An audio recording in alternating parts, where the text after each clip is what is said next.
Depuis que le staff actuel qui est aux commandes de cette sélection nationale a pris les commandes. En réalité, donc, il y en a des spécialistes au niveau des statistiques qui ont fait le compte. En un peu plus de 12-13 matchs disputés, on peut voir.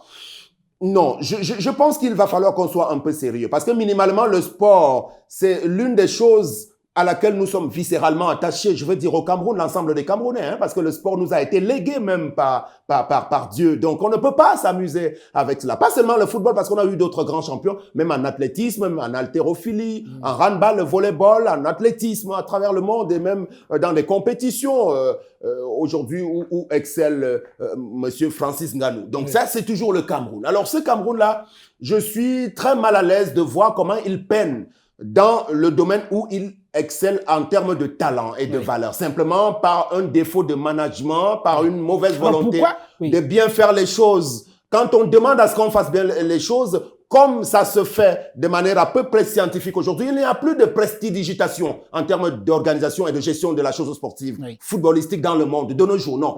Alors, si par le passé, il y avait des générations spontanées et qu'on pouvait dormir sur ses lauriers sans travailler et obtenir les résultats, aujourd'hui, de nos jours, on ne peut plus y arriver. Alors, donc, pourquoi est-ce que vous attribuez les contre-performances ou alors, disons le tout net, les mauvaises performances des Lions indomptables ces derniers temps au staff de la Fédération camerounaise de football, alors qu'on a une sélection avec des joueurs, un staff technique bien connu? Parce qu'il n'y a eu que de l'amateurisme depuis l'arrivée de Samuel Eto'o à l'Africa. À quel niveau voyez-vous Au niveau même déjà, parce qu'on n'avait pas déjà à limoger monsieur Konsé Sao. Bon, même s'il n'était pas terrible, mais le timing était mal choisi. Ça, on l'avait dit à l'époque. Et le choix porté sur Rigobertson contre pourtant, on s'est qualifié pour la Coupe du Monde alors de justesse. Non, ça bah oui, justement. On s'est qualifié alors que personne n'y croyait. Oui, mais il n'y a pas eu de travail à la base. Donc, on ne peut pas attribuer objectivement cette qualification à cette équipe-là. Donc, non, c'était un petit jeu de hasard. Donc, mais pour l'instant, on était là pour indiquer que Rigobert Serge Sambaranak n'était pas la bonne personne pour le moment pour hériter de cette sélection. Simplement parce qu'il n'avait pas fini de faire ses classes. Lorsqu'il sort des rangs comme footballeur, en réalité, il a eu beaucoup de chance. Il a été tour à tour entraîneur des espoirs, des A', sans faire de très bons résultats aussi. Bon, mais ceux qui l'ont mis à cette place-là n'en font qu'à leur tête. Jusqu'à ce jour d'ailleurs, vous voyez même après ce double échec contre la Namibie, ils se sont entêtés à le maintenir, préférant limoger le directeur technique national qui n'a pas de responsabilité directe dans la contre-performance des Lions indomptables du Cameroun. Non, je pense que dans le processus de mise en place d'une nouvelle république, le sport, la culture et bien de domaines comme la communication avec lesquels moi je me rapproche, devront connaître de profonds changements. Donc ça, c'est le souhait que j'aimais finalement.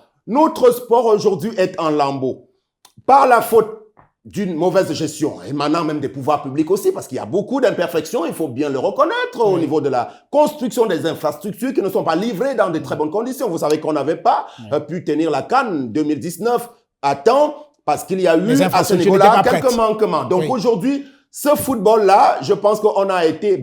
Vous avez été berné, parce que moi, je n'étais pas naïf, j'étais bien convaincu qu'on ne pourra pas permettre à ce football de se relever avec cette équipe, parce qu'il faut du professionnalisme dans le choix des collaborateurs. Lorsque vous prenez en charge la gestion d'une institution comme la Fédération camerounaise de football. C'est pour ça que je dis, je ne voudrais pas m'y attarder plus longuement que cela.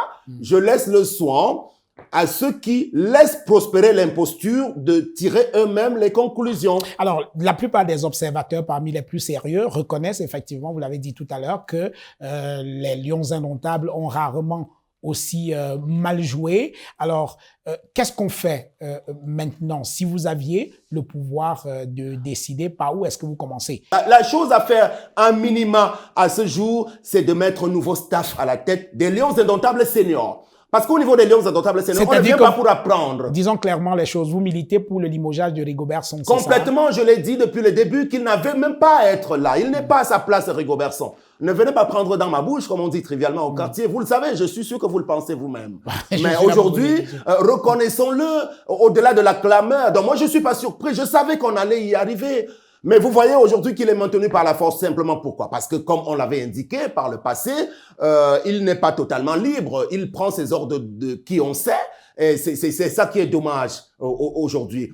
Et je suis peiné d'avoir à parler de l'icône qu'est Monsieur Samuel Eto'o en ces termes-là, parce que j'avais pensé que lui qui a été la figure, le visage de notre football au cours des années 2000, ne devait pas finir sa carrière dans ces conditions. Parce qu'il est en train d'échouer, et le malheur et le drame, c'est qu'il ne se rend pas compte qu'il est en train de se noyer. Et qu'autour de lui, les gens ne sont pas suffisamment ingénieux pour lui rappeler que il est en train d'aller tout droit vers le gouffre. En tout cas, qu'il est en train de mener notre football tout droit vers le mur.